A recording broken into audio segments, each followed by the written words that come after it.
மின்னலே நீ வந்து போன பின் குறுந்தொடர். எழுத்தாளர் ஸ்ரீ. வாங்க கதைக்குள்ள போகலாம். அத்தியாயம் 1. திவா. அப்போதே கண் விழித்தவள் கண்ணீருடன் அவன் முகம் பார்க்க இல்லை என்பதாய் மறுப்பாய் தலையசைத்தவன் கண்ணீர் சிந்தும் மனைவியை தன்னுள் அணைத்துக் கொண்டான். ப்ளீஸ் அழாத அஞ்சலி, உன் கண்ணீர் தான் அதிகம் வலிக்குது எனக்கு என்றான். அவள் முகத்தை கைகளில் ஏந்தி கட்டை விரலால் கண்ணீரை அழுத்தமாக துடைத்துவிட்டு, உங்களுக்கு வருத்தமே இல்லையா? பல முறை கேட்ட கேள்வியைத்தான் இன்றும் பதிலறிந்தும் கேட்கிறாள். எனக்கு முதல்ல நீதான் முக்கியம். உன் நிம்மதி சந்தோஷத்துக்காக மட்டும்தான் நான் அமைதியா நீ சொல்றதுக்கு எல்லாம் சரிங்கிறேன். மத்தபடி உனக்கு முன்ன எனக்கு எந்த விஷயமும் முக்கியம் இல்ல என்றான் அவள் திவா. இந்த தூய்மையான அன்பிற்குத்தானே அவளும் ஒரு உயிரை சாட்சியாக பெற்றெடுத்து அவனை பிரிந்த குடும்பத்துடன் அவனை சேர்த்திட இந்த 7 ஆண்டுகளில் பல முறை முயன்று தாயாக போராடியும் தோற்றும் கொண்டிருக்கிறாள். எதுக்குடி உனக்கு இந்த வீம்பு? நமக்கு தத்தெடுக்க வாய்ப்பு சட்டப்படி கிடைக்காட்டியும் நாம பொறுப்பேத்து படிக்க வைக்கிற 10 பசங்களும் நம்ம பசங்க தானே. நம்மள பார்த்தா அம்மா அப்பான்னு தானே ஓடி வராங்க. 10 பசங்க போதலையா என் தங்கத்துக்கு என கேட்டான் புன்னகையோடு. எனக்கு போதும் திவா. ஆனா நம்ம காதலுக்கு அடையாளமா 11ஆவதா உங்க அப்பா அம்மா எதிர்பார்க்கிற மாதிரி ஒரு குழந்தை, அது போதும் என்றால் அப்போதும். அஞ்சலி இன்று கோபத்தில் தாடை இறுகிட சிவந்தவன் முகம் கூட அவளின் வலி நிறைந்த முகம் கண்டு இறுக்கத்தை கைவிட்டு விட்டது. புரிஞ்சுக்கோ அஞ்சலி, நீ இதுக்காக மறுபடி உன்னை வருத்திக்கிற. இப்படியே கரு கலைஞ்சிட்டே இருந்தா அந்த வருத்தத்தோட சேர்த்து உன் உடம்பும் மனசும் தான் இன்னும் பாதிக்கும். உனக்கு ஏதாவதுனா என்னால தாங்க முடியாதுடி, புரிஞ்சுக்கோ என்றவன் அவள் நெற்றியில் முத்தம் வைத்தான். உள்ள வரலாமா என்ற மருத்துவரின் குரலில்தான் விலகி அவள் கைப்பிடித்து நின்றான் திவாகர். எஸ் டாக்டர் ப்ளீஸ் என்றவன் அனுமதியில் உள்ளே வந்த மருத்துவருக்கும் செவிலியருக்கும் கூட அவர்கள் அன்பையும் காதலையும் காணும்போது அவர்களுக்காக ஒரு குழந்தை பிறக்க வேண்டும் என்றே தோன்றியது. அவள் கணவனின் வாரிசை சுமக்க தங்கள் பல வருட காதலின் அடையாளத்தை உருவாக்கி பெற்றுக்கொள்ள அவன் தன்னால் பிரிந்து வந்த தாய் தந்தையுடன் சேர்த்து வைத்திட என அவர்கள் நியாயமான ஆசை புரிந்து ஏங்குகிறாள். அவன் மனைவியை பற்றியே சிந்திக்கிறான். அதற்காக உள்ளுக்குள் பெற்றோர் நினைப்பு இல்லாதும் இல்லையே. இருவருக்கும் ஒருவருடைய மகிழ்ச்சிதான் மற்றவருக்கு முக்கியம் என்ற காதல் வாழ்கிறது அவர்களுள். அதைத்தான் உயிராக்கி பெற்றிட துடிக்கிறாள் அவளும். என்ன செய்வது? மருத்துவ முயற்சி தாண்டி கடவுள் சித்தமும் விதியும் கூட கை கொடுக்க வேண்டுமே.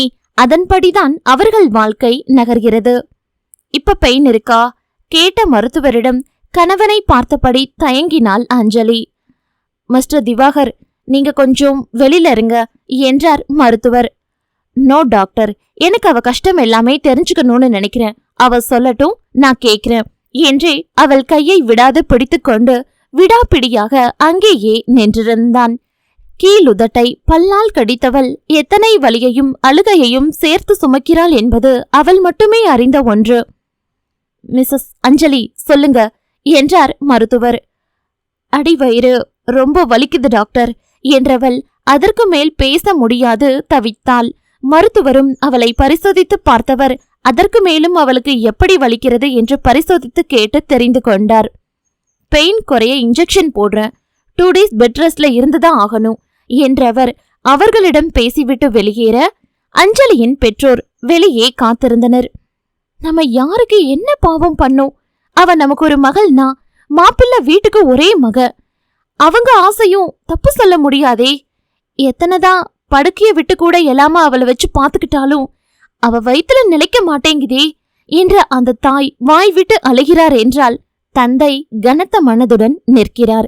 மருத்துவரிடம் அவள் நலனை கேட்டுக்கொண்டு நாங்க உள்ள போலாமா என அனுமதி பெற்று உள்ளே சென்றனர்.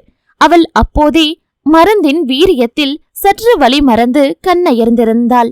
திவா அவள் முகத்தில் விழும் கற்றை முடிகளை காதோரம் ஒதுக்கிவிட்டு அவள் கைப்பிடித்து எண்ணற்ற முத்தங்களை வைத்து கொண்டிருந்தான்.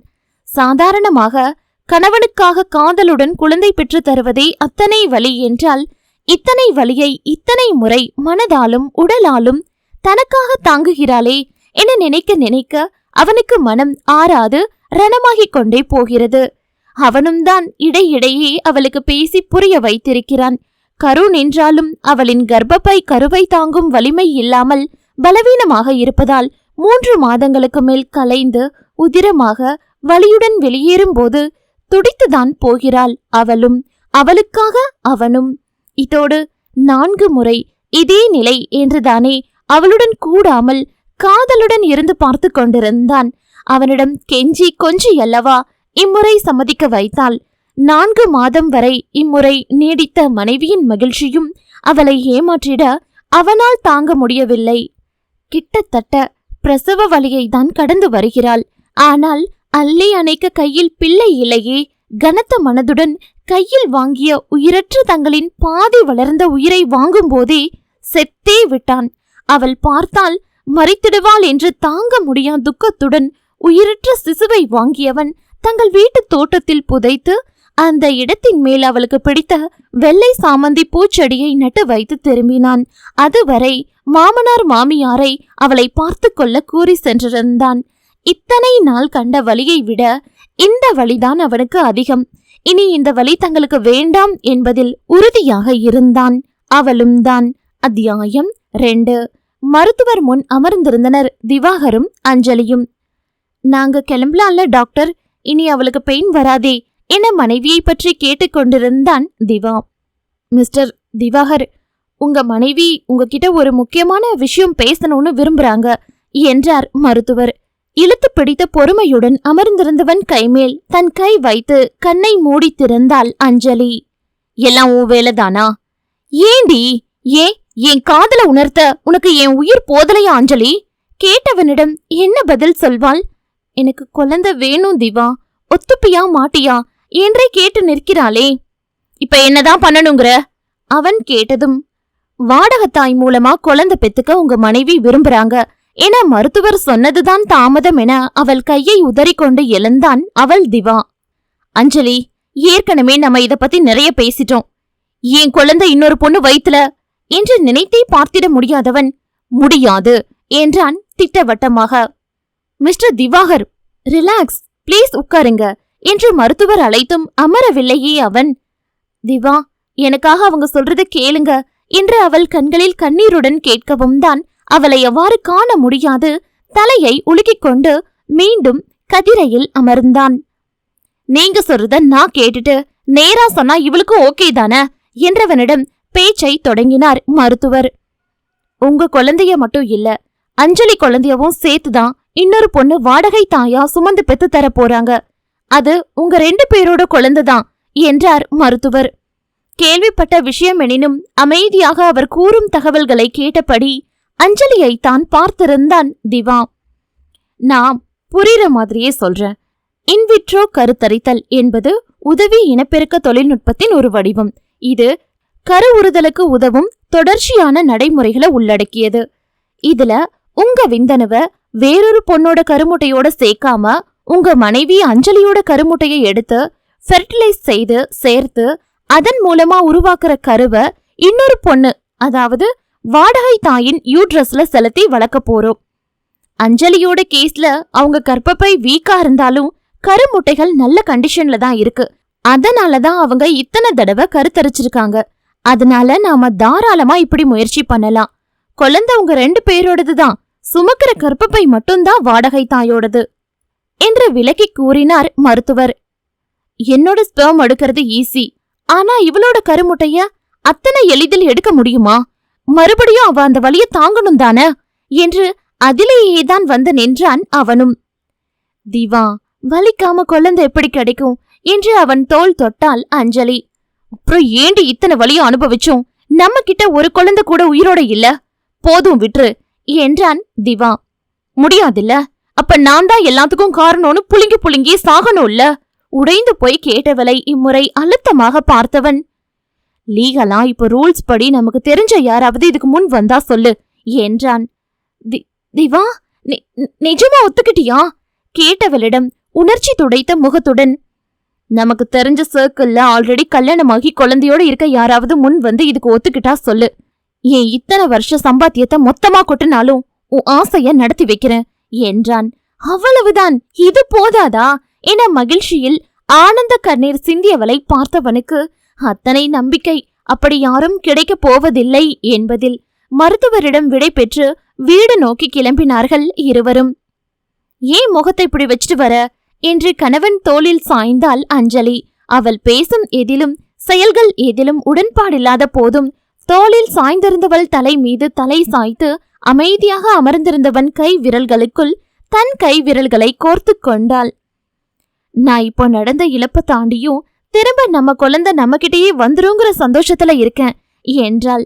அவளுக்காகவே என்றவனுக்கோ இனி அவள் இதற்காக யார் யாரிடம் பேசி எத்தனை அவமானங்களை சந்திக்க நேரிடுமோ என்றே இருந்தது. இந்த வலி வேதனையும் கூட என்றாவது ஒரு நாள் கடந்து போகும் என்ற எண்ணத்துடன் வீடு வந்து சேர்ந்தனர். அமைதியை கண் முன் கொண்டு வரும் இயற்கை வளத்தை வீட்டை விட அதிகமாக நிலைநாட்டி தோட்டத்திற்கே அதிக இடம் ஒதுக்கி அவளுக்காக அவன் கட்டிய வீடது. ஆனால் அங்கு நிம்மதிதான் இல்லாமல் போனது. அவர்கள் காரில் இருந்து இறங்கியதும் அவர்களின் செல்ல பிராணிகள் ரெண்டும் வந்து அவள் மேல் தாவி கொண்டது. இவைகளாவது ஓடி வந்து விட்டார்கள். ஆனால் அவள் வளர்க்கும் கிளிகள் கூண்டிலிருந்து வர முடியாமல் கத்திக் கொண்டிருக்க மீன்கள் தொட்டியிலிருந்து அவளைதான் உதட்டை குவித்து பார்க்கிறதோ என அவனும் மனைவியை பார்த்திருந்தான். அவளும் அனைவரிடமும் பேசி முடித்து திரும்பியவள் தோட்டத்தில் புது ஆளாக வந்து வளரத் தொடங்கியிருந்த வெள்ளை சாமந்தி செடியை கண்டு கொண்டு கண்கள் கலங்கியவள் அடுத்த நொடி அவன் நெஞ்சில் சாய்க்கப்பட்டிருந்தாள் அவன் கரங்களால். தினமும் நம்ம கண்ணு முன்னாடியே வளர்ந்து பூவா பூத்து குலுங்குவா நம்ம மக என்று அவன் கூறியதுமே பெண் பிள்ளை என்று உணர்ந்து அவன் சட்டையை இறுக்கமாக பற்றி கொண்டாள் அஞ்சலி. அவள் கவலை கொண்டால்தான் அவன் வளர்க்கும் ஜீவன்களால் தாங்கிக் கொள்ள முடியுமா என அவள் காலை சுற்றி சுற்றி வந்தனர் இரண்டும். பாரு, உன் பிள்ளைங்களால உன் கஷ்டத்தை தாங்கிக்க முடியல என்றான் திவா. என்ன ஆச்சு ரெண்டு பேருக்கும், சாப்பிட்டீங்களா இல்லையா என்றவள். மா, இவங்களுக்கெல்லாம் சாப்பாடு போட்டீங்களா இல்லையா கேட்டபடி உள்ளே சென்றாள் அஞ்சலி. போகும் அவளை நின்று பார்த்திருந்தவனுக்கு அவள் உறுதி பற்றி தெரிந்தாலும் இப்படியே தங்கள் கூட்டில் தங்களுக்கான ஜீவன்கள் மத்தியில் அவளும் சற்று வாடகை தாய் விஷயத்தை மறந்தால் போதும் என்றே பெருமூச்சாகத்தான் இருந்தது திவாவிற்கு. அத்தியாயம் 3. 2 நாட்கள் அனைத்தும் அவளை மறக்க வைத்து காதலுடன் அவள் மனநிலையை மாற்ற முயன்றவன் அலுவலகம் செல்லத் தொடங்கியிருந்தானே தவிர மனமெல்லாம் அவள் பால்தான் இருந்தது. மாலை அலுவலகம் விட்டு வந்தவன் வீட்டின் முன் காரை நிறுத்தி இறங்க எத்தனை சோகமாக இருந்தாலும் வாசல் கதவோரம் வந்து நிற்கும் அவளைத்தான் இன்று காணாததில் அவன் முகமும் அகமும் சற்றே வாட துவங்கியிருந்தது. என்னாச்சு என் அஞ்சு தங்கத்துக்கு என்று கேட்டுக்கொண்டே உள்ளே வந்தவன் முன் அவளின் சித்தப்பா சித்தி அவர்கள் மகள் காவ்யா அமர்ந்திருந்தாள். திவாவை கண்டதும் வாங்க மாப்பிள்ள என அவர்கள் அத்தனை உரிமையாக அழைத்ததில் ஏதோ சரியில்லை என தோன்றியவனுக்கு இன்று எரிச்சல்தான் கூடிப்போனது. கண்களால் மனைவியை தேடியவன் முன் எழுந்து வந்து நின்ற காவ்யா, எப்படி இருக்கீங்க மாமா என தலைகுனிந்து கேட்கவுமே புரிந்து கொண்டான் காரணத்தை. அஞ்சலி அஞ்சலி அவன் கத்திய கத்தலில் அவன் முன் வெட்கப்பட்டு நின்றவள் 10 அடி பின்னுக்கே வந்து சோஃபாவிலேயே காலிடறி விழுந்தமர்ந்தாள். மாப்ள, அஞ்சலி மாடில இருக்கா என்று தயங்கியபடி சமையலறையில் இருந்து வெளிவந்து கூறினார் அவன் மாமியார் மீனாட்சி. அவர் முகமே அழுதிருக்கிறார் என்று புரிய வைத்தது. 1 வாரம் அவள் தனிமையில் இருக்க வேண்டாம் என கூறி அவர்களை இங்கேயே தங்க வைத்து சென்றவனுக்கு மாமனாரை ஆளை காணாதது மேலும் சந்தேகத்தை கிளப்பியது. வந்திருப்பவர்களை பொருட்டாக கூட மதியாதவன் வேக எட்டுக்களில் மாடியை சென்றடைந்திருக்க அங்குதான் அவன் காதலி மனைவி ஆருயிரானவள் அவனுக்கு முதுகு காட்டி நின்றிருந்தாள். நான் தான் வாடகை தாய் மூலமா பெத்துக்கவே சரிநின்றேன்டி, அப்புறம் ஏன் இப்படி என்ன சித்திரவதை பண்ற அவன் கேட்க திரும்பாது நின்றிருந்தாள் அஞ்சலி. அஞ்சு என்றவன் அவளை பின்னிருந்து வயிற்றோடு அணைத்து கொண்டு நின்றான். பிளீஸ் டி, அவ என் முன்னால வந்து தலை குனிஞ்சு நிக்கிறத கூட பார்க்க முடியல, எனக்கு இவ்ளோ பெரிய தண்டனைய கொடுத்துடாத என்றவன் சூடான கண்ணீர் அவள் தோளில் பட்டு தெரித்தது. திவா என அவன் கண்ணீரை உணர்ந்து திரும்பியவள் அவனை அணைத்து கொள்ள இருவரின் உணர்ச்சிகளும் அங்கு அலையாய் சீறி பாய்ந்து தெளியவே நிமிடங்கள் கடந்தது.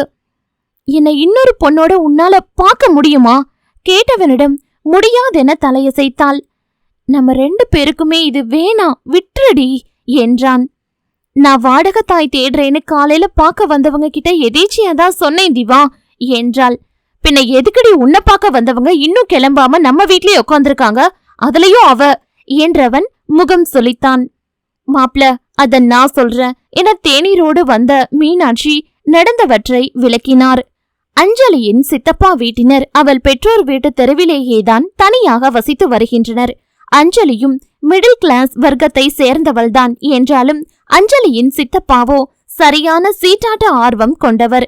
அவர் ஒரு ரகம் என்றால் அவர் மனைவிக்கு பேராசை அதிகம் என தான் குடும்பம் அஞ்சலி காவ்யா என சிறு வயதிலேயே 2ஆக பிரிந்தது.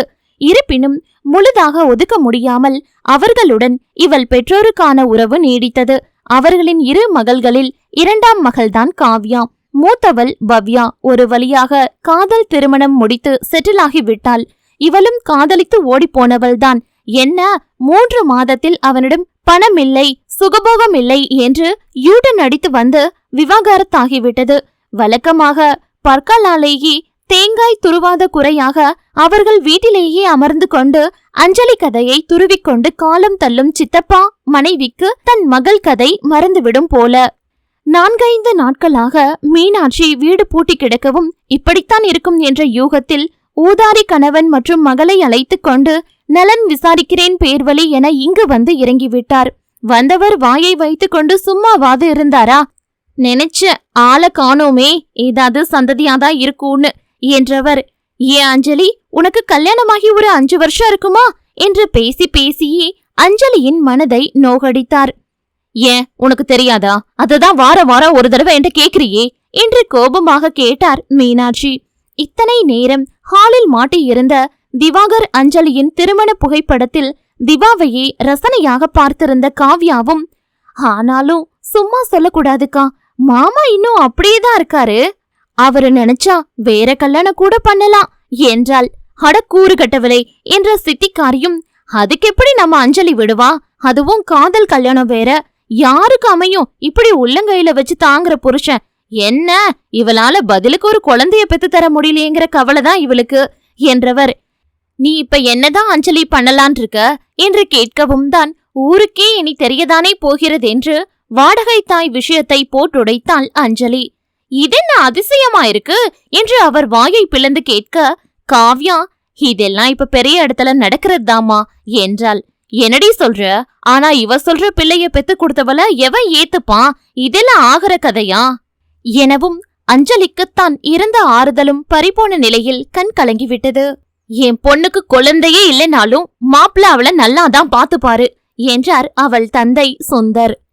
அதுக்கில்ல மாமா, நம்ம பொண்ணு வாழ்க்கை இல்லையா, அஞ்சலிக்கும் காதல் கல்யாணம் தானே, என்ன பெரியவங்க சம்மதிச்சு நடந்த கல்யாணம், நம்மளை விட கொஞ்சம் வசதியான குடும்பம் வேற, இப்ப இவளால தானே பேசாம விலகி இருக்காங்க, அவரும் எத்தனை நாளைக்குத்தான் அம்மா அப்பா உறவு வேணான்னு இருப்பாரு, அப்படி அவங்க சேரும்போது அவருக்கு 2வது கல்யாணம் பண்ணதானே பாப்பாங்க என்று பீடிகை மேல் பீடிகை போட்டவர், அதே நாமளே அஞ்சலியவும் அனுசரிச்சு போற பொண்ணா பார்த்து பண்ணி வச்சிட்டா அவ வாழ்க்கையும் பறிபோகாதில்ல என்றார். அடுத்து அதிர்ந்தாள், கண்ணீர் வடித்தாள். இறுதியில் அழுகையை அடக்கிக் கொண்டு அமைதியாக அவள் அமர்ந்திருக்கவும் பேச்சை தொடங்கியவர், எவளோ வந்து உன்னை துரத்த நம்ம காவ்யாவுக்கு வாழ்க்கை சரியில்லாம போச்சு, அவளை மாப்பிள்ளைக்கு 2ஆம் தரமா நீ கேட்டா நாங்க என்ன வேணான்னா சொல்ல போறோம் என்றவர் பேச்சில் சுந்தர் மீனாட்சி தம்பி மனைவியிடம் கத்த ஆரம்பிக்கவும் அஞ்சலிதான் அவர்களை கரம் உயர்த்தி பேச விடாது தடுத்து விட்டாளே. அதில்தான் சுந்தரும் கையேற நிலையில் அங்கிருந்து வெளியேறிவிட்டார். வந்த தாயும் மகளுமோ பேசி பேசியே அவளை யோசிக்க கூட விடாது முடிவு கட்டிவிட்டனர். ஏன் திவா என்ன ஒரேடியா விட்டு போயிடுவாரா? ஆற்றாமையில் இத்தனை வருட காதல் உள்ளம் தடுமாறிய நேரத்தை பயன்படுத்தி கொண்டனர். இப்படிதான் மாப்பிள்ள, ஏற்கனவே கலங்கி இருக்க அவ மனசுல கல்லெறிஞ்சு கொழுப்பி விட்டுட்டாங்க, உங்க மாமாவுக்கு இதெல்லாம் பார்க்க தெம்பில்லாமதான் வெளியில கிளம்பி போயிட்டாரு என்றார் மீனாட்சி. என் கூட வா என்று திவா அவளை அழைத்து கொண்டு இறங்கி வர காவ்யாவோ, அம்மா அஞ்சலி மாமாவை சம்மதிக்க வச்சிருவாளா என கேட்டுக்கொண்டு அமர்ந்திருந்தாள். திவா அஞ்சலி கையை பிடித்தபடி அவர்கள் முன் வந்து நிற்கவும், என்ன மாப்பிள்ள, அஞ்சலி விவரம் சொன்னாளா என்றே கேட்டு நின்றார் அவள் சித்தி. முதல்ல எங்களுக்காக இவ்ளோ பெரிய மனசு பண்ணதுக்கு ரொம்ப நன்றி. ஆனா உங்க பொண்ண ஏன் அஞ்சலி இடத்துலன்னு இல்ல, எங்க குழந்தைக்கு வாடகத்தாயா கூட என்னால ஏத்துக்க முடியாது. சோ பிளீஸ் என்றவன் வாசலை காட்டினான். அவ்வளவுதான். இத்தனை நேரம் சாயம் பூசி பேசிய பேச்செல்லாம் வெளுத்து போனது. இப்படிப்பட்ட பொண்டாட்டிய வச்சுக்கிட்டே இத்தனை திமிரு. ஏதோ குறை இருக்க இவளுக்கு பிள்ளைய பெத்து கொடுக்கற என் பொண்ணோட வாழ்க்கையவும் குறையில்லாம வாழ வைக்க நினைச்சோம். அதுல என்ன இருக்கு என்று அஞ்சலியை கரித்து கொட்டியவரை பொறுக்க முடியாதவன், டாமி, ஜிம்மி, அவ பாய்ஸ் என்று குரல் கொடுக்கவும் இருவரும் வீட்டிற்குள்ளேயே வந்து அவர்கள் காலை கவ்வ வர வந்த கும்பல் ஓடியே விட்டது. காலை முதல் நடந்தவற்றில் மேலும் நிலை குலைந்து நின்றவளை தோளோடு அணைத்து கொண்டவன், ஏன் வாழ்க்கையில நீ மட்டும்தான் என்றதில் அந்த 4 வார்த்தையில் அவனிடம் இருந்த உறுதி என்றும் மாறாது என்று இன்றும் நிரூபித்து விட்டான். அத்தியாயம் 4. அஞ்சு, இப்படி காலங்காத்தாலேயே யார ரிசீவ் பண்ண ஏர்போர்ட்டுக்கு போற? இதோடு பல முறை கேட்டு முடித்துதான் அவளுடன் விமான நிலைய வாசலில் வந்து இறங்கினான் திவா. வாங்க திவா, நேர்லயே பார்த்து தெரிஞ்சுக்கலாம் என்றவள் காரை விட்டு இறங்க போக அவன் இழுத்த வேகத்திற்கு அவன் மீதே சாய்ந்தாள். முகத்தில் விழுந்த அவள் கூந்தலை மென்மையாக அதே நேரம் அழுத்தமாக ஒதுக்கிவிட்டவன், சொல்லு என்றான். திவா, பப்ளிக் என்று சினுங்கியவள் அவன் அசராது இருக்கவும், நம்ம பேபியோட சரோகிட் மதரை கூட்டிட்டு வர என்று கூறியதும் அவன் பிடியை விட்டுவிட்டான். அவளும் அவன் விடவும் இறங்கிச் செல்ல திவா அவள் சொன்ன கூற்றிலிருந்து தெளிந்தவன், அஞ்சலி என்று பல்லை கடித்து கொண்டு காரை விட்டு இறங்கியவன் வேக எட்டுக்களில் அவளை நெருங்கினான். போன வாரம் தானடி பேசி முடிச்சோம், நீ கேட்கவே மாட்டியா என அவளை கைப்பற்றி நிறுத்தி கேட்டு நின்றான். நீங்க இன்னொரு கல்யாணம் பண்ணிக்க தானே நான் விரும்பல, சரகோசிக்கு நீங்க ஏற்கனவே ஒத்துக்கிட்டது தானே என்று அவளும் யாரையும் எதிர்பார்த்து கண்களால் தேடியபடி பேசினாள். அஞ்சலி என்று அவன் மேலும் பேச எடுக்க, அஞ்சு என்ற பெண்ணின் குரலில் இவள் இங்கிருந்தே கையை காட்டவும் திவாவும் பார்வையை குரல் வந்த திசையில் காட்டினான். அடையாளம் புரியாது சில நொடி நின்றவன் முன் அஞ்சலியை ஓடி வந்து கட்டிக்கொண்டு நின்றாள் ஸ்மிதா. இருவரும் கட்டியணைத்து பிரிய அங்கு ஒருவனோ பேபி எகிரிட நின்றிருந்தான். என்ன ஆண்ட்மேன், என்ன அடையாளம் தெரியல என்று அவனை தலை முதல் கால் வரை ஆராய்ந்து விட்டு முட்டி வரை உடை உடுத்தி இருந்தவள் உதட்டு சாயம் பூசிய இதழ்களை வளைத்து கேட்டிருந்தாள். அவளை கண்டவனுக்கு இப்போது எல்லாம் விளங்க கோபமாக மனைவியை முறைத்தான். அவளோ பார்வையாலேயே பிளீஸ் திவா என்று அவனுக்கு புரியும்படி இறைஞ்சினாள். என்ன முறைப்பு, நான் இப்ப யாருன்னு தெரியும்ல, உங்க பேபியோட என்று அவள் ஆரம்பிக்கும் போதே சரோகேட் மதர் என்றான் திவா அழுத்த திருத்தமாக. யாயா, நான் மட்டும் என்ன சொல்ல வந்தேனா என்றவனை கண்டவனுக்கு மனைவி இவளையா உதவிக்கு நாட வேண்டும் என்றுதான் இருந்தது. திவா, வந்து காரை எடுங்க, நாங்க வரோம் என்ற அஞ்சலியை ஒன்றும் சொல்லிட முடியாது சென்று கார் ஓட்டுநர் இருக்கையில் அமர்ந்தவனை தவிர்த்து பின் இருக்கையில் ஸ்மிதாவுடன் அமர்ந்து கொண்டாள் அஞ்சலி. வீடு வந்து சேரும் வரை மனைவியை மிரர் வழியாக கண்டவனை அவள்தான் கவனிக்க தவறிவிட்டாளே தவிர வந்தவள் அதிகாலை வேளையிலும் கவனிக்க தவறவில்லை. அதில்தான் அவனுக்கும் எரிச்சல் கூடிப்போனது. வீட்டு முன் காரை நிறுத்தியவனை தொடர்ந்து அஞ்சலி ஸ்மிதாவுடன் உள்ளே நுழைய, கீழே இருக்க இந்த ரூம்ல நீ ஸ்டே பண்ணிக்கோ என்று அவளுக்கான அறையை காட்டினாள் அஞ்சலி. அவ்வளவுதான் போதும் என அஞ்சுவை தரதரவென கைப்பிடித்து இழுத்து சென்றான் திவா. திவா, என்ன ஆச்சு திவா என்று அவன் இழுத்த இழுப்பிற்கு படி ஏறி சென்றவளின் கை பிடித்திருந்தவனைத்தான் ஸ்மிதா பெருமூச்சுடன் பார்த்துவிட்டு தனக்காக ஒதுக்கப்பட்ட அறைக்குள் நுழைந்தாள். இங்கு அஞ்சலியை திட்டிடக்கூட முடியாமல் தவித்துக் கொண்டிருந்தான் திவா. ஏன் அஞ்சலி இப்படி அவசரப்பட்டு கண்ணா பின்னான்னு முடிவெடுக்கிற? கேட்டவனை தீர்க்கமாக பார்த்தவள், நமக்கு கல்யாணமாகி இத்தனை வருஷம் கழிச்சு நான் எடுக்கிறது உங்களுக்கு அவசர முடிவா என கேட்டு நின்றாள் அவன் அஞ்சலி. அதுக்காக இவளையா என்று முகத்தை பிடிக்காத போல வைத்திருந்தவன் உதட்டில் ஒற்றை விரல் வைத்து தடுத்தவள். திவா, அவ என்னோட ரிலேட்டிவ் மட்டும் இல்ல, க்ளோஸ் ஃப்ரெண்ட். அதோட இப்ப ரூல்ஸ் படி Smita is still married legally and அவளுக்கு ஏற்கனவே குழந்தையும் இருக்கு. சோ சட்டப்படி எல்லாமே கிளியர், நமக்கு வேற வாய்ப்பும் இல்லையே என்றாள் அஞ்சலி. ஏனோ கல்லூரி காலத்தில் அஞ்சலியை இவன் பார்த்து விரும்ப தொடங்கிய போதிலிருந்தே ஹே அயன்மேன், ஹாய் ஹேண்ட்ஸம் என்று அசால்ட்டாக பேசி சுற்றி வந்தவளை மனைவியின் தோழி என்றே பல வருடம் திருமணம் வரை சகித்துக் கொண்ட போதும் அவள் நட்பை துண்டிக்கத்தான் இவளிடமும் பல முறை கூறியிருக்கிறான். அதென்னவோ தொடக்கம் முதலே அவளை பிடிக்கவில்லை திவாவிற்கு. அப்போதெல்லாம் அஞ்சலிதான், அவ புறத்தோற்றத்தை வச்சு மனச ஜட்ஜ் பண்ணாதீங்க, அவகிட்ட பழகி பார்த்தா உங்களுக்கே அவளை பிடிக்கும் என்பாள். இப்போதும் அதையே தான் கூறுகிறாள். அவளை தன் வீட்டில் வைத்து பார்க்கவே மனமில்லாதவனிடம் அவள் வயிற்றில் தங்கள் குழந்தையை சுமந்து தந்திட கூறுகிறாள் இவள். இதுக்கு மேல உங்ககிட்ட எப்படி பேசி புரிய வைக்கிறதுன்னு தெரியல திவா. எல்லா விஷயத்தையும் அவ்வளோ தெளிவா யோசிக்கிற நீங்க ஏன் அவ விஷயத்துல மட்டும் இப்படி ஜட்ஜ்மெண்டலா இருக்கீங்கன்னு தெரியல என்றவளிடம்தான் பதில் சொல்ல முடியாது நின்றான். ஒத்துக்க மாட்டீங்கல்ல, அவளை ஏன் உங்களுக்கு பிடிக்கவே மாட்டேங்குதுன்னு தெரியல. பட் அவதான் நமக்கு நம்ம குழந்தை கிடைக்க லாஸ்ட் ஹோப். நமக்காகவே உதவி செய்ய கிளம்பி வந்திருக்கா. அவ மனச நோகடிச்சிடாதீங்க. எனக்கு நம்ம குழந்தைக்கு அம்மாங்கிற தகுதியை கொடுங்க என்று கணவன் காலில் விழ போனவளை தடுத்து தாங்கிக் கொண்டான் அவனும். ஓ விருப்பம், கனத்த மனதுடன் கூறியவன் விலகிக் கொள்ள அன்று முதல் அவனவள் முகத்தில்தான் எத்தனை மகிழ்ச்சி. அதை காணவே பிடிக்காத போதும் வந்தவளை அடுத்த சில மாதங்களுக்கு சகித்துக் கொள்ளலாம் என்று நினைத்து கொண்டான். ஸ்மிதா வந்த அன்று காலை அலுவலகம் சென்றவன்தான் இரவு அவளை பார்ப்பதை தவிர்க்க நினைத்தே தாமதமாக வீடு வந்து சேர்ந்தான். மனைவியும் தோழியுடன் நேரம் செலவழித்துக் கொண்டிருந்ததால் பெரிதாக அவனை கேள்வி கேட்கவில்லை. மறுநாள் மூவரும் மருத்துவமனைக்கு சென்றனர். அங்கு ஸ்மிதாவிற்கான பரிசோதனைகள் நடந்து முடிந்தது. இவர்கள் குழந்தையை சுமந்து பெற்று தர அவள் உடலும் கர்ப்பப்பையும் தகுதியாக இருப்பதாக முடிவுகள் வந்தன. மருத்துவரும் மறுபடி ஒரு முறை மூவரையும் அமர்வித்து IVF செயல்முறை பற்றி விளக்கி முடித்தவர், பேப்பர் சைன் பண்ணிட்டு தான் நம்ம ப்ரொசீஜருக்கு டைம் ஃபிக்ஸ் செய்து தொடங்க முடியும். அமௌண்ட் பேசிட்டீங்களா என்று கேட்டார். இல்ல டாக்டர், நீங்களே இதுக்கு எவ்வளோ அமௌண்ட் லீகலா எல்லாரும் கொடுத்துட்டு இருக்காங்கன்னு நடைமுறையை வச்சு சொல்லுங்க, அதுக்கு அவங்களுக்கு ஓகேவானும் கேட்டு சொல்லிடுங்க என்று யாரோ ஒருத்தியை பேசுவது போல்தான் பேசினான் Diva.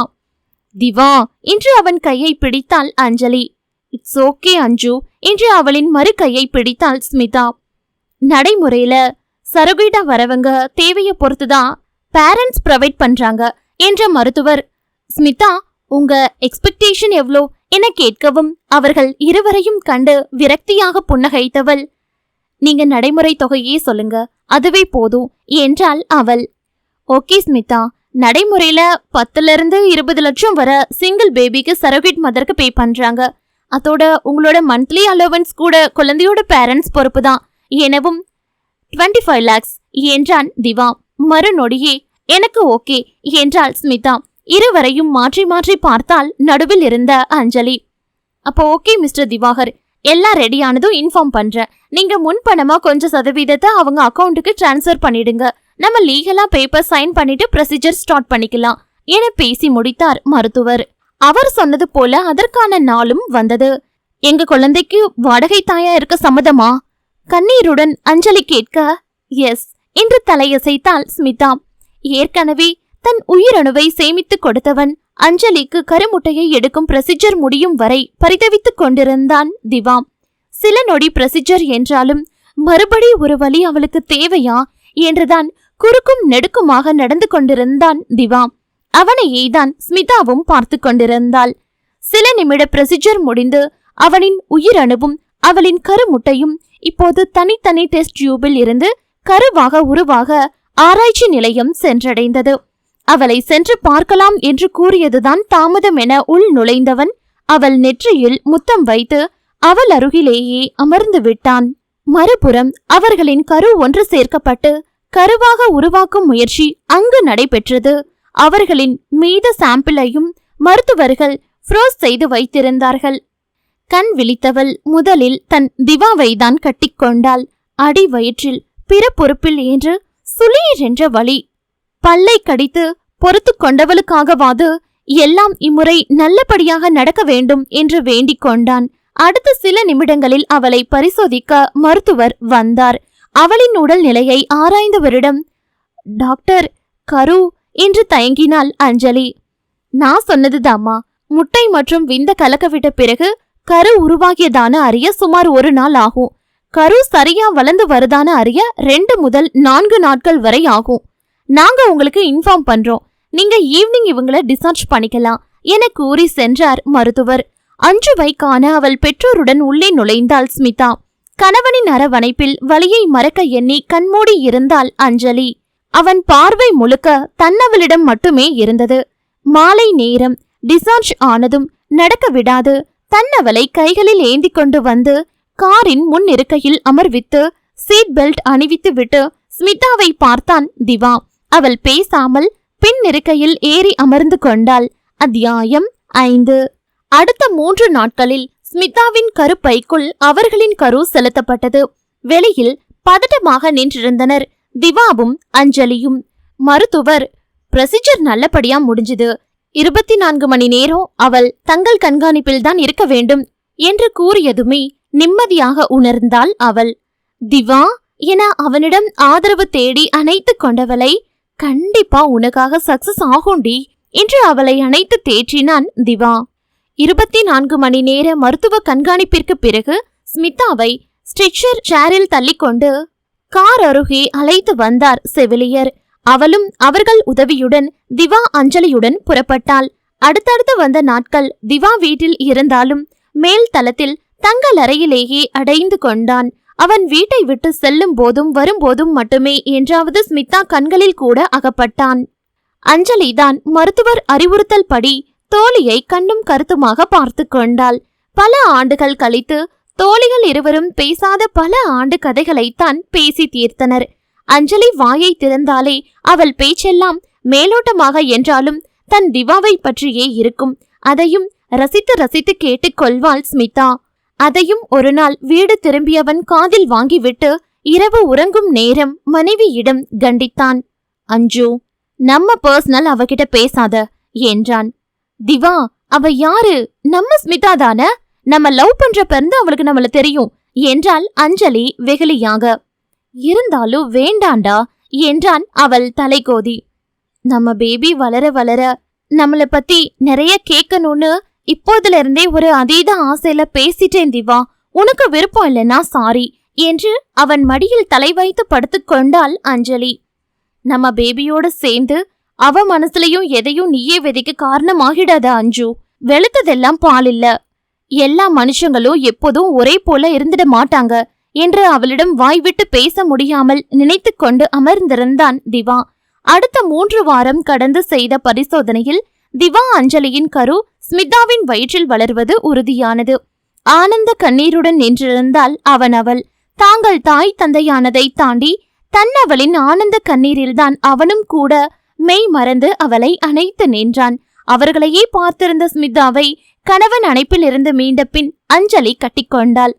Thanks for everything D என்று அழுதவளை தன்னிலையிலும் தேற்றிய ஸ்மிதா, உன்னோடது உனக்கானது உனக்கு கிடைக்கிறதுக்கு எதுக்கு நன்றி எல்லாம் என்றவள் பார்வை திவா மீதும் பட்டு மீண்டது.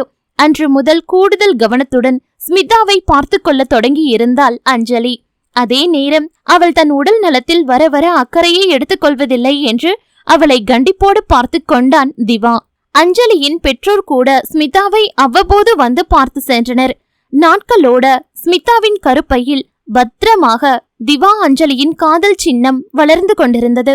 நாள் முழுக்க அவளை ஓய்வெடுக்க வைத்தே கலைக்க வைக்கும் அஞ்சலி இரவுகளிலும் அவளை 8:30 உறங்க கூறி அவள் அறைக்கு அழைத்து சென்றிடுவாள்.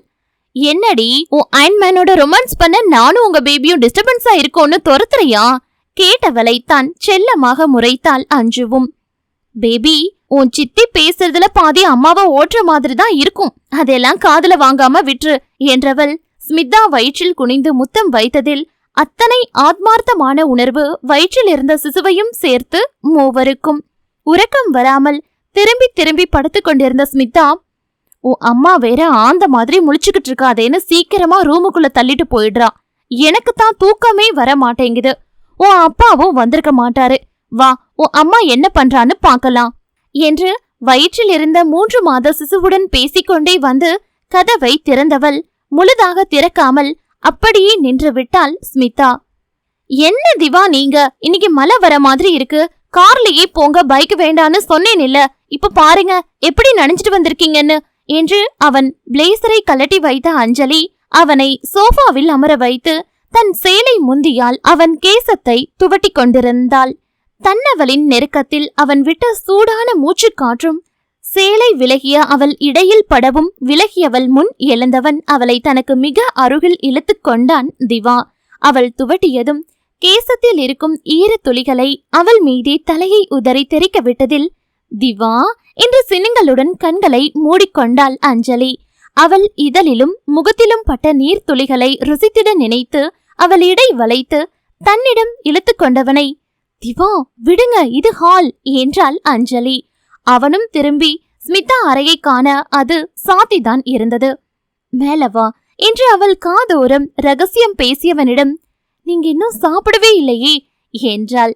மனுஷன் இருக்க நிலைமை தெரியாம இவ வேற என்றவன் வாடி என்று அவளை கை வளைவுக்குள் வைத்து தங்கள் அறைக்கு மேல் தளத்திற்கு அழைத்து சென்றிருக்க இங்கு கதவுக்கு பின் சொல்ல முடியா உணர்வில் நின்றிருந்தாள் ஸ்மிதா. இங்கோ அவள் மீது அவன் கொண்ட காதலை தீர்த்திட தான் அனுபவித்த இரவுகளும் அதில் சேர்ந்து கொண்ட இந்த இரவும் போதிடுமா என்றே இருந்தவனை பசிக்குது என்று சுயம் கொண்டு வந்தாள் அவன் அஞ்சு. அஞ்சு, நீ இன்னும் சாப்பிடலையா? இப்பெல்லாம் நீதான் உன் ஃப்ரெண்டுக்கும் நம்ம பேபிக்கும் டின்னருக்கு கம்பெனி கொடுக்கறேன்னு சாப்பிட்றியேன்னு நினைச்சிட்டேண்டி என்றான் திவா. மணி 10 தாண்டுது திவா, 8 மணிக்கு சாப்பிட்டேன், இப்ப டயர்ட்ல பசிக்குது என்றவளை கள்ள சிரிப்போடு பார்த்தவன் சாரி தங்கம், ரொம்ப படுத்துறேனா, வா குளிச்சுட்டு சாப்பிட்டு வந்து படுக்கலாம் என்றான். ஆடை களைவது மட்டும் கணவனின் வேலை இல்லை என எப்போதும் போல அவளை தன் பாசத்தில் குளிப்பாட்டி தானும் நீராடி கீழே வரவே மணி 11 தாண்டியிருந்தது. நீங்க உட்காருங்க, நான் குருமா சூடு பண்ணிட்டு தோசை ஊத்துற என்றவள் அவனுக்காக தோசை ஊற்றி கொண்டிருக்க அவனோ அடுப்படி மேலேறி அமர்ந்து கொண்டான். திவா என்று தோசை கரண்டியை இடுப்பில் வைத்து நின்று முறைத்தவளை கண்டவன் என்னடி முறைக்கிற, அடிக்கடி இப்படித்தான என்றான்.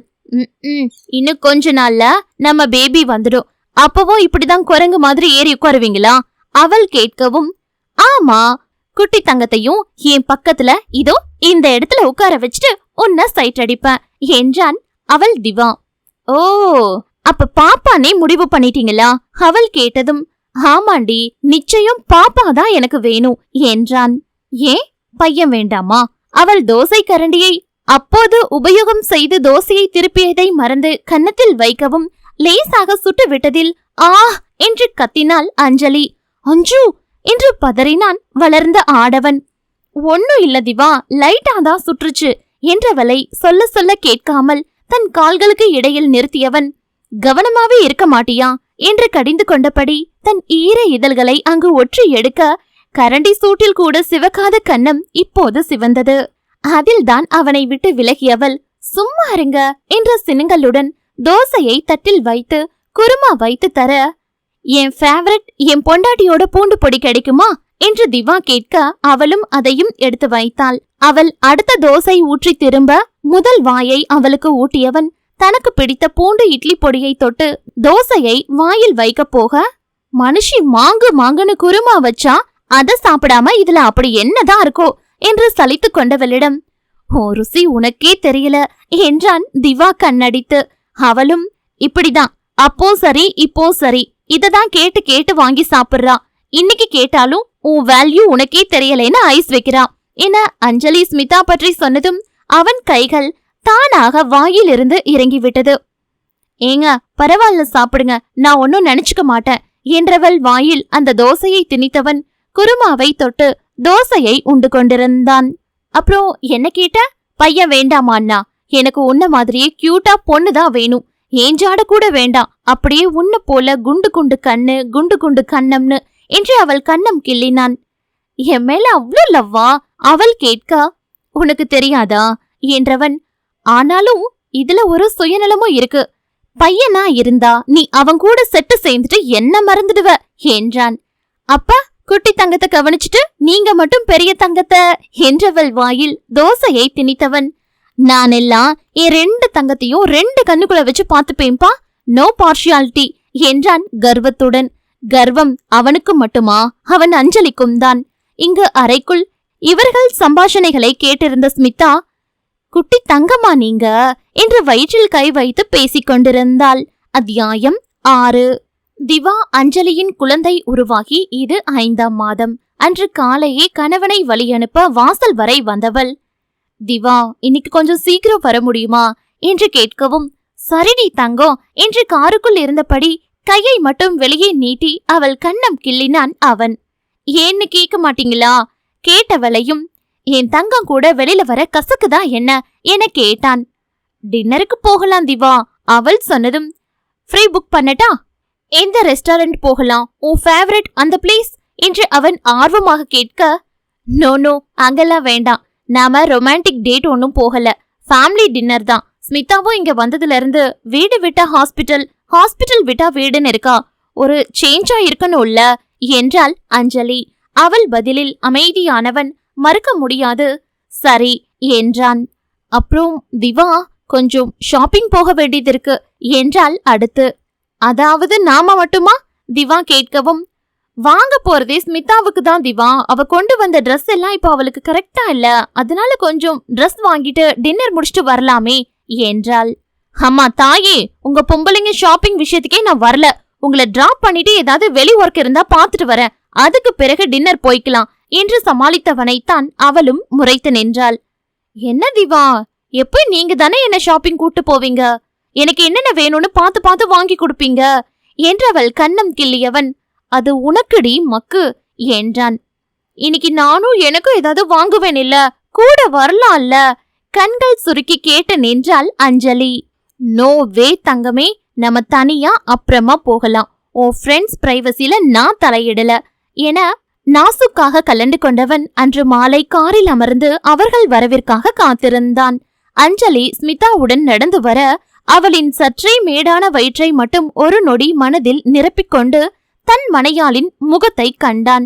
இந்த குழந்தையின் வரவால் தாயாக மிளிரும் அவளின் நிம்மதி முகம்தான் அவனுக்கு எல்லாமே என அவள் தன்னை காணாத போதும் புன்னகைத்தான். திவா என்று தோழியை பின் இருக்கையில் ஏற்றி அமர்த்திவிட்டு தானும் பின்னே அமர்ந்து கொள்ள கண்களால் இறைஞ்சியவளுக்கு சரி என்று கண்களை மூடி திறந்து அனுமதித்தான். அவன் சொன்னது போலவே இரு பெண்களையும் அஞ்சலி சொன்ன மேட்டர்னிட்டி பொட்டிக் வாசலில் இறக்கிவிட்டு சென்றவன்தான். அவளாக ஷாப்பிங் முடிந்தது என்று அழைத்ததுமே அழைத்து செல்ல வந்திருந்தான். குடும்பமாக அமர்ந்து உண்ணக்கூடிய ஃபேமிலி ரெஸ்டாரண்டிற்கு அவர்களை அழைத்து வந்தவன் எதிரில் அமர்ந்து கொள்ள அஞ்சலி தோழியுடன் கதைத்துக் கொண்டே அவன் எதிரில் அமர்ந்து கொண்டாள். ஸ்மிதா தனக்கு வேண்டியவற்றை தானே ஆர்டர் செய்து கொண்டாள். அஞ்சலிக்கு பிடித்த உணவை அவளே குழம்பிய போதும் அவனே சரியாக ஆர்டர் செய்து தனக்கு வேண்டியவற்றை சொல்லிக் கொண்டான். வந்ததிலிருந்து தோழியிடமே கதைத்துக் கொண்டிருந்த தன் தங்கத்தை தான் மொபைலில் ஒரு கண் வைத்திருந்தாலும் பார்த்திருந்தான் திவா. எந்த இடத்திலும் ஸ்மிதாவை தனிமையாக உணரவிடவே இல்லை அவள் என்பதை அவனும் புரிந்து கொண்டான். அதே நேரம் தன்னவள் தன்னை விட்டு சிறு தூரத்தில் இருந்தாலும் அவள் தனித்து இல்லை என்று அவளுக்காகவே இருந்தான். ஆர்டர் செய்த உணவு மேஜைக்கு வரும் முன், நான் ரெஸ்ட் ரூம் யூஸ் பண்ணிட்டு வர என்று அஞ்சலி எழுந்து சென்றாள். அவள் கண்ணை விட்டு மறையும் வரை அவளையே பார்த்து அமர்ந்திருந்தவன் அதன் பின் மொபைலிலேயே முழு கவனமாய் இருந்தான். என்ன அயன்மேன், உங்க கோல்டு மேல ஓவர் பொசசிவ் போல நக்கலாக கேட்டவளை நிமிர்ந்தும் கூட பார்க்கவில்லை அவன். அவ என்கிட்டயே பேசிட்டு டைம் ஸ்பெண்ட் பண்ணிட்டு வந்தா கூட உங்களால ஏத்துக்க முடியல, இதுல பிறக்கிற குழந்தைய கூட பாயா இருக்க கூடாதுன்னு சொல்ற அளவு 10 வருஷத்துல காதல் ரொம்ப முத்திடுச்சு போல கேட்டவள் உளறியதை அறியவில்லை. நாங்க பேசுறத ஒட்டு கேட்டியா? எங்களை வேவு பாக்குறியா? ஒட்டு மொத்த கோபத்தையும் வெறுப்பையும் கண்களில் காட்டி அவளை நேருக்கு நேராக பார்த்து அவன் கேட்கவும் அவளே ஒரு நிமிடம் ஆடித்தான் போனாள். இல்ல இல்ல, அஞ்சு சொன்னா என்று சமாளித்தாள் ஸ்மிதா. பொய், நீ எங்க வீட்டுக்கு வந்த கொஞ்ச நாள்லயே எங்க பர்சனல உன்கிட்ட ஷேர் பண்ண கூடாதுன்னு என் அஞ்சலி கிட்ட நான் சொல்லிட்டேன். நான் சொன்னதை மீறி அவ எதுவும் செய்ய மாட்டா என்றான் திவா உறுதியாக. உங்க அஞ்சு மேல அவ்வளோ நம்பிக்கையா, இல்ல எம் மேல அவ நம்பிக்கையா? கை கட்டி கேட்டவளின் தொனியை இப்போது மாறிவிடவும் அவனுக்குத்தான் கடுப்பானது. என் அஞ்சு மேல நம்பிக்கை, அவ்வளோதான் என்று பதிலிற்கான ஆப்ஷனில் கூட இவளை அவன் ஏற்கவில்லை. பின்ன பல முறைதான் அஞ்சலியிடம் பேசி செல்வதை, நடந்து கொள்ளும் சிறு சிறு அசைவுகளை கூட இவள் கண்கள் நோட்டமிடுவதை அவனே பார்த்திருக்கிறானே. இன்று காலை கூட அவள் கண்ணம் கிள்ளி கிளம்பும் போது வாசலுக்கு வெளியே எட்டி பார்த்தபடி தெரிந்த இவள் தலையை பார்த்து விட்டுத்தானே சென்றிருந்தான். பேபி பிறந்ததும் என்று அவன் ஆரம்பிக்கும் போதே, உங்க அஞ்சுவையும் பேபியையும் விட்டு விலகி போயிடுவேன் என்று அவளாக கூறினாள். தெரியும் உங்களுக்கு இப்பயும் என்ன பிடிக்கலைன்னு என்றாள். அதற்கு அவனிடமிருந்து பதில்தான் இல்லை. ரொம்ப தேங்க்ஸ் என்றான். திவா, நான் அப்போ அஞ்சுவுக்கு பிஃபோரா உங்களை ப்ரப்போஸ் பண்ணதை நீங்க இன்னும் மறக்கலையா கேட்டவளை திவாகர் என்று தன் முழு பெயரை அழுத்த திருத்தமாக கூறி அவ்வாறே அலை என்பதாக நினைவுபடுத்தினான். ஏ, இதுவும் உங்க பேர் தானே கேட்டவளை மைண்ட் யுவர் வேர்ட்ஸ். என் பெயரை யார் யார் எப்படி கூப்பிடணும்னு நான் தான் டிசைட் பண்ணுவேன் என்றான் திவா. ஓ, உங்களுக்கு நான் இப்போவும் உங்களை லவ் பண்றேன்னு ஒரு எண்ணம், அதனாலதான் நீங்க என்ன கண்டாலே விலகி விலகி இருக்கீங்க அவள் கேட்கவும் சிரித்தான். ஆனால் அது சாதாரண சிரிப்பில்லை. மிஸ்ஸஸ் ஸ்மிதா, நீங்க ஹஸ்பண்ட் கூட இல்லாட்டியும் லீகலி இன்னொருத்தர் வைஃப். 5 வயசு பையனுக்கு அம்மா. ஒரு அம்மா மாதிரி பேசுங்க என்றான் பல்லை கடித்தபடி. ஏன் அப்படி இருந்தா நான் உங்களை ப்ரப்போஸ் பண்ணது இல்லைன்னு ஆகிடுமா? நீங்க என் ஃப்ரெண்டையே லவ் பண்ணி அதனால என்ன ஒதுக்குனதுதான் இல்லைன்னு ஆகிடுமா கேட்டவள் வாய் தானாக மூடிக்கொண்டது அஞ்சலி வருவதைக் கண்டதும். சாரி திவா, பழைய ஆபீஸ் கொலிக் பார்த்த, அதான் லேட் என்றவள் அவனை கடந்து அவள் அருகில் அமரப்போக அவள் கைப்பற்றி கொண்டவன், கொஞ்ச நேரம் இங்க உட்காரு, உன் ஃப்ரெண்டு ஒன்னும் தப்பா நினைச்சுக்க மாட்டான் என்றான் திவா. அன்று டின்னரை முடித்து வீடு திரும்பியது முதல் திவாதான் நாட்களை எண்ணி எண்ணி ஓட்டிக்கொண்டிருந்தான். அவனுக்கு அவன் அஞ்சுவை பற்றி நன்றாக தெரியும். தான் விரும்பவில்லை என்றாலும் தூரத்து உறவு கடந்து அவளின் உயிர் தோழியானவள் தன் கணவனை ஒரு தலையாக காதலித்தது தெரிந்தால் கண்டபடிக்கு கடந்த காலத்தை கூட எண்ணுவாள். இத்தனைக்கும் தன்னவளின் மென்மையான குணம் ஸ்மிதாவின் வாழ்க்கையும் இன்று நன்றாக அமையாது போனதை நினைத்து தான் இவர்கள் இடையில் வந்து விட்டோமோ என்று யோசித்தாலும் ஆச்சரியப்படையில்லை. அதிலும் இன்றளவும் 10 ஆண்டுகளுக்கு முன் கல்லூரி முதலாண்டில் நடந்தவற்றை ஸ்மிதா இத்தனை உறுதியாக பேசியதில் அவன் தன் மனைவியுடனான வாழ்வை நினைத்து கலங்கித்தான் போயிருந்தான். நாட்களோட அலுவலக வேலையில் மூழ்கி இருந்தவன் இரவில் வர தாமதமாகும் என அஞ்சுவின் பெற்றோரை 2 பெண்களின் துணைக்கென அழைத்து வந்து தங்க வைத்திருந்தான். அன்று காலையே வர வர கண்டுக்கவே மாட்டேங்கிறீங்க திவா என்று கணவனை கிளம்ப விடாமல் பிடித்து வைத்துக் கொண்டிருந்தாள் அஞ்சலி.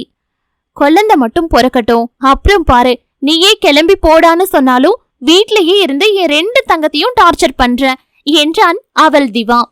அதெல்லாம் சரிதான் திவா, நம்ம பேபிக்கு இப்ப 7th month ஆகுது, நம்ம இப்போ வளகாப்பு பண்ண போறோம் கேட்டவளை கண்டவன், பண்ணிக்க போறது நீ, உனக்கு வளகாப்பு வேணும்னு நீயே ஆசைப்பட்ட பிறகு நான் பண்ணாம இருப்பேனா என்றவனை தான் அதிர்ச்சியாக பார்த்தாள் அஞ்சலி.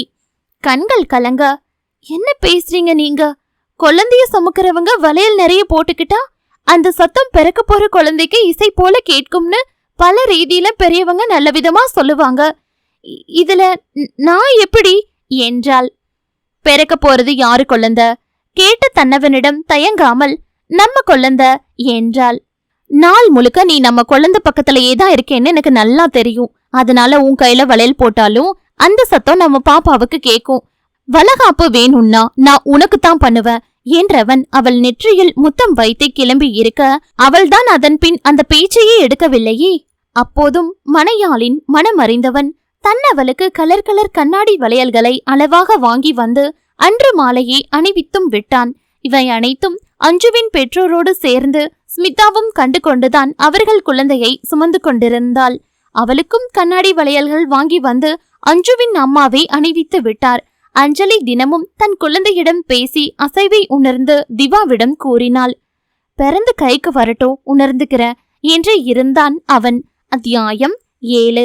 9ஆம் மாதம் தொடக்கத்திலேயே ஸ்மிதாவின் முதல் பிரசவம் சிசரியன் என்பதால் இம்முறையும் அதே முறையை கையாள்வதே சிறந்ததென மருத்துவர் குறிப்பிட்ட நாளில் அவளை மருத்துவமனையில் அனுமதிக்க கூறியிருந்தார். அவ்வாறே அவள் திவா அஞ்சுவின் குழந்தையை பெற்றுக் கொடுப்பதற்காக மருத்துவமனையில் அனுமதிக்கவும் பட்டாள்.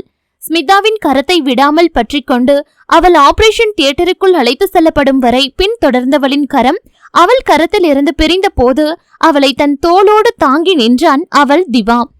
என்னால முடியல திவா, மனசு படபடன்னு அடிச்சுக்குது. அந்த இடத்துல நான் உள்ள இருந்து எப்படி பேபி பிறக்க போகுதுன்னு பார்க்க முடியாத ஏக்கம், உணர முடியாம தவிப்பா இருக்குங்க என்றாள் அஞ்சலி. அஞ்சு இன்று அவள் முகத்தை தன் கைகளில் ஏந்தியவன், உன் வயித்துல நீ இதுவரை சுமந்த குழந்தைகளுக்காக கிட்டத்தட்ட தனித்தனியா 13 மாசம் பாடுபட்டிருக்க. இத்தனை வருஷமா குழந்தைக்காக நெஞ்சில வலிய சுமந்துட்டு இருக்க. இப்ப இந்த 9 மாசமா ஒரு மனைவி கருவுற்றிருக்க போது அவங்க துணை எப்படி அவங்க சுமைய சுமக்க முடியாட்டியும் அவங்கள நெஞ்சில சுமப்பாங்களோ அப்படிதான் நீ நம்ம குழந்தைய இந்த 9 மாசமா சுமந்துட்டு இருக்க. என்னைக்குமே உன் தாய்மைய நீ குறைச்சு பேசக்கூடாது என்று அவளை தேற்றி நிற்க வைத்தான். அடுத்த சில நிமிடங்களில் குழந்தையின் அழுகை சத்தம் உள்ளிருந்து கேட்க அவர்களின் பூவை மகளை பூ போல மெல்லிய துண்டில் சுத்தம் செய்து சுற்றி கொண்டு வந்து அஞ்சுவின் கையில் நீட்டினார் மருத்துவர். திவா என்றவள் கைகள் நடுங்க நின்றிருக்க அவள் கரத்தை உயர்த்தி தன் கரத்துடன் வைத்து தங்கள் மகளை வாங்கிக் கொண்டான் திவா. இருவருக்குமே பேச்சே வரவில்லை. அந்த வேளை மௌனமாக கையில் இருக்கும் பொக்கிஷ பூவான மகளைத்தான் பார்த்திருந்தனர். சுயம் தெளிந்தவள், டாக்டர் ஸ்மிதா என கேட்டாள். சிஸ் கம்ப்ளீட்லி ஆல்ரைட்மா என்றார் மருத்துவர். குழந்தையை வைத்துக்கொண்டு நின்ற அஞ்சுவிற்கு உலகமே தன் கையில் இருப்பது போன்ற உணர்வு. இனி இவள்தான் எங்கள் உலகம் என்று தங்கள் வாழ்க்கைக்கு அர்த்தம் கிடைத்து விட்டது போல உணர்ந்தாள். இனி என் திவா யார்கிட்டையும் பேச்சு வாங்க வேண்டியதில்ல. அத்தை மாமா கூட என்னை ஏத்து காட்டியும் அவரையும் குழந்தையும் ஏத்துப்பாங்க என நினைத்து பூரித்து போனாள். ஸ்மிதாவிற்கு மயக்கம் தெளிந்ததும் குழந்தையுடன் உள்ளே சென்றாள் அஞ்சலி. ரொம்ப நன்றிடி என்று கண்கள் பணிக்க கூறியவளை கண்டவள், எங்கே உங்க குழந்தைய காட்டு, ஏன் அஞ்சு ஜாடுதானான்னு பாப்போம் என்றால் உடலை அசைக்க முடியாது படுத்திருந்த போதும் அஞ்சலியும் அவளிடம் குனிந்து குழந்தையை காட்ட, வாவ் அப்படியே உன்ன மாதிரியே இருக்காடி என்றாள். மருத்துவர் தாயின் முதல் தாய்ப்பால் குழந்தைக்கு எந்த அளவு அத்தியாவசியமான ஒன்று என்று அஞ்சலிக்கு எடுத்து கூறவும் அவளும் ஸ்மிதாவை பால் புகட்ட கூறினாள். என்னால எழுந்து கொடுக்க முடியாது அஞ்சலி, அதனால சிஸ்டர் வச்சு பம்ப் பண்ணி நீயே ஃபீடிங் பாட்டில் வச்சு கொடு, என் பையனுக்கு கூட அப்படிதான் என்று மருத்துவரை பார்க்க அவரும் செவிலியரை வைத்து அதற்கான ஏற்பாடுகளை செய்தார். இப்போது சின்னஞ்சிறு ஃபீடிங் பாட்டிலை நெஞ்சோடு அணைத்து வைத்திருந்த தன் குழந்தையின் வாயில் வைத்து செவிலியர் அறிவுரைப்படி பால் புகட்டினாள் அஞ்சலி. மகளை நெஞ்சோடு அணைத்திருந்த ஸ்பரிசத்திலும் அந்த மென்மையான பிஞ்சு கரங்களும் கால்களும் தன்மேல் படவும் தானே தன் குழந்தைக்கு பசியாற்றுவது போல பாச பிணைப்பில் இணைந்திருந்தனர் தாய் மகள் இருவரும். அஞ்சலியின் பெற்றோரோடு அவளை காண உள்ளே வந்த திவாகர் ரொம்ப நன்றி என்று தன் நன்றியை மனமாற அவளிடம் பகிர்ந்து கொண்டான். இது என் கடமை மிஸ்டர் திவாகர் என்றாள் ஸ்மிதா. அதன்பின் 3 நாட்கள் மருத்துவமனையில் இருந்தாலும் குழந்தை தனி அறையில் அஞ்சலி திவாவுடன் தான் இருந்தது. குழந்தை ஸ்மிதாவுடன் அதிகம் ஒட்டிவிட்டால் பிரிகையில் கடினம் என நினைத்தவன் மாமனார் மாமியாரிடம் நிலவரத்தை மேலோட்டமாக எடுத்து கூறி ஸ்மிதா திரும்ப வெளிநாடு செல்லும் வரை அவர்கள் வீட்டில் வைத்து கவனித்துக் கொள்ளுமாறு கூறியிருந்தான். டிசார்ஜ் ஆகி வீடு கிளம்பும் போது திவாகர், அப்ப சரி, உங்களுக்கு செட்டில் பண்ண வேண்டிய மொத்த பணத்தையும் உங்க அக்கவுண்டுக்கு டிரான்ஸ்பர் பண்ணியாச்சு நீங்க என்று அவன் கேள்வியாக கேட்க, திவா என்று அவன் கரம் பற்றினாள் அஞ்சு. அஞ்சு, இட்ஸ் கரெக்ட். சில விஷயங்களை அப்பப்ப சரியா பேசிடணும், இல்லனா பின்னால எல்லாருக்குமே குழப்பம் என்றாள் ஸ்மிதா. அவர்தான் பேசுறாருனா நீயும் ஏன் என கேட்டாள் அஞ்சலி. அஞ்சலி, நான் உங்க குழந்தைக்கு வாடகை தாய் மட்டும்தான்.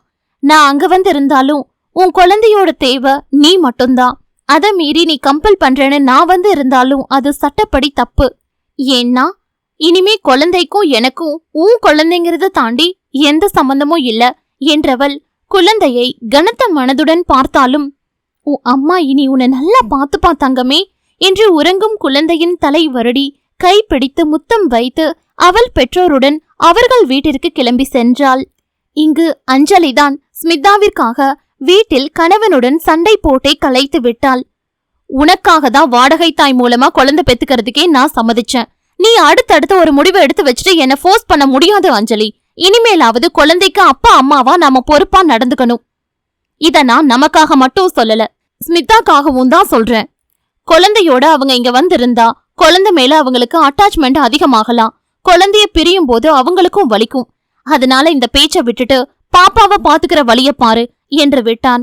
குழந்தை வீட்டிற்கு வந்ததும் காலில் சக்கரத்தை கட்டாத குறையாக நாட்கள் சுழன்றோடியது.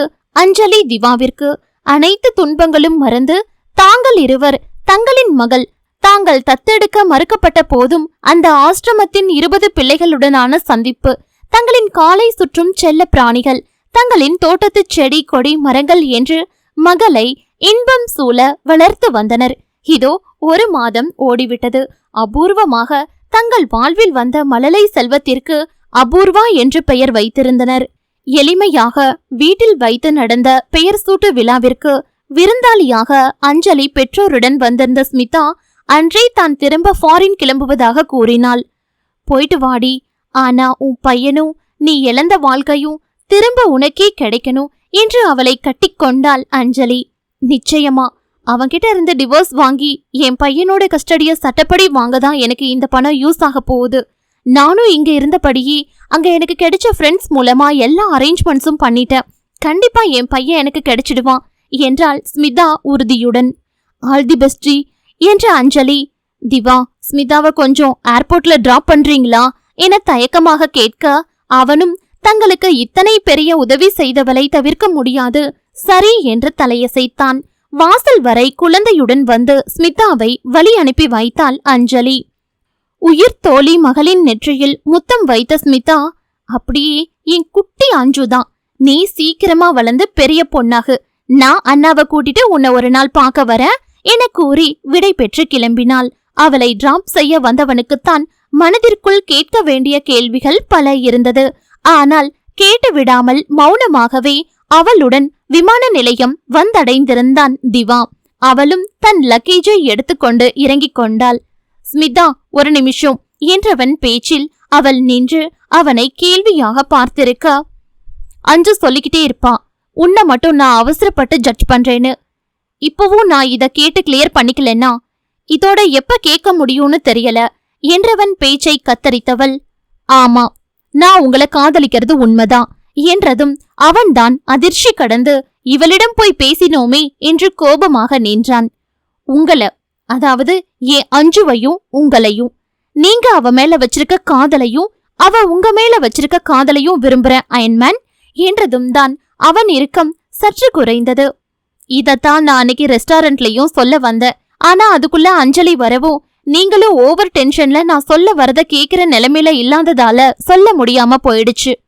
நான் 10 வருஷத்துக்கு முன்னாடி உங்களுக்கு ப்ரப்போஸ் பண்ணது உண்மைதான். ஆனா அப்போ என்கிட்ட இல்லாத தெளிவு இப்போ இருக்கு. நீங்க அஞ்சலிய விரும்ப ஆரம்பிச்ச பிறகு அஞ்சலி என்னை விட்டு விலக ஆரம்பிச்சா.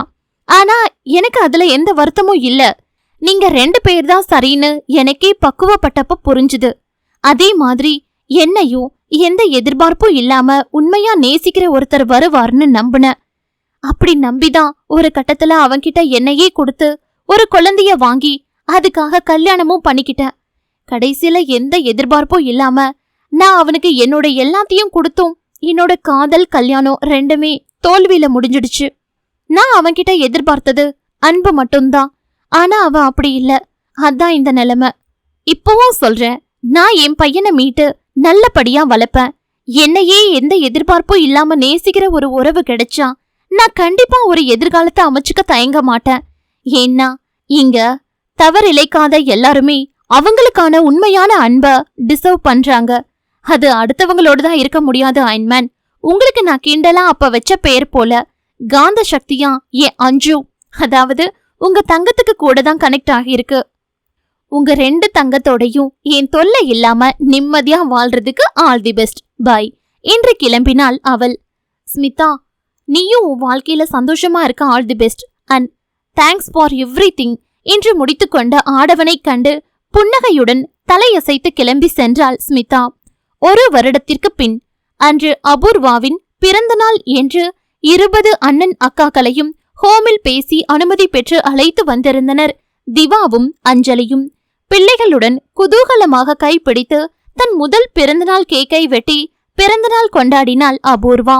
அன்று முழுக்க அந்த நாளை அவர்களுடன் செலவழித்த திவா அஞ்சுவிற்கு அவர்களை அனுப்பி வைத்த பின் வீடே வெறிச்சோடி இருக்க அபூர்வாவும் தான் அவர்களை நினைத்து அழத் தொடங்கிவிட்டாள்.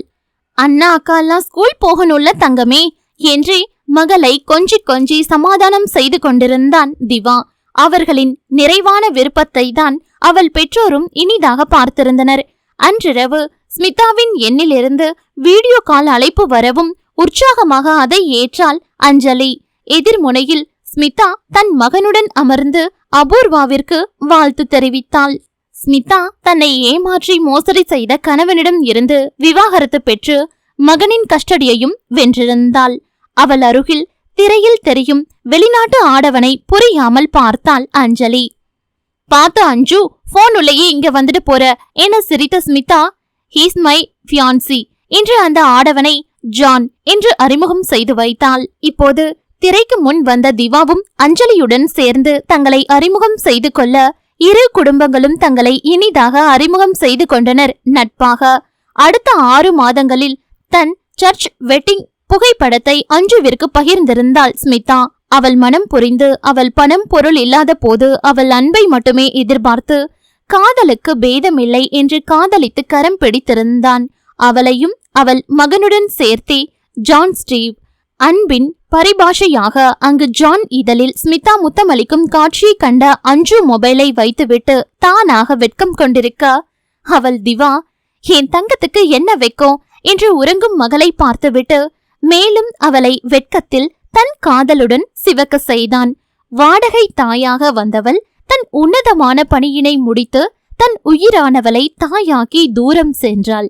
அவர்கள் வாழ்வில் மின்னலாக வந்து சென்றவள் அவர்கள் வாழ்வை சிறக்க வைத்து தானும் சிறந்து வாழ்கிறாள். திவாவின் காதலும் சரி, அஞ்சுவின் காதலும் சரி, என்றும் வாழும் என்றால் ஸ்மிதா போன்ற பெண்ணின் உன்னதமான மனமும் தான் உயர்ந்து வாழும். சுபம். பிரதிலிபி அளித்த தலைப்பான எங்கள் குழந்தைக்கு வாடகை தாயாக இருப்பாயா என்ற தலைப்பில் 7 பாகம் கொண்ட சிறிய தொடராக எழுதியது. குறுந்தொடர் என்பதால் விரைவாக முடிந்துவிட்டது.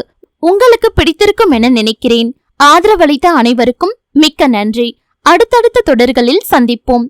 மின்னலே நீ வந்து போன பின் குறுந்தொடர் எப்படி இருந்ததுன்னு மறக்காம கமெண்ட்ஸ்ல உங்க விமர்சனத்தை சொல்லிட்டு போங்க.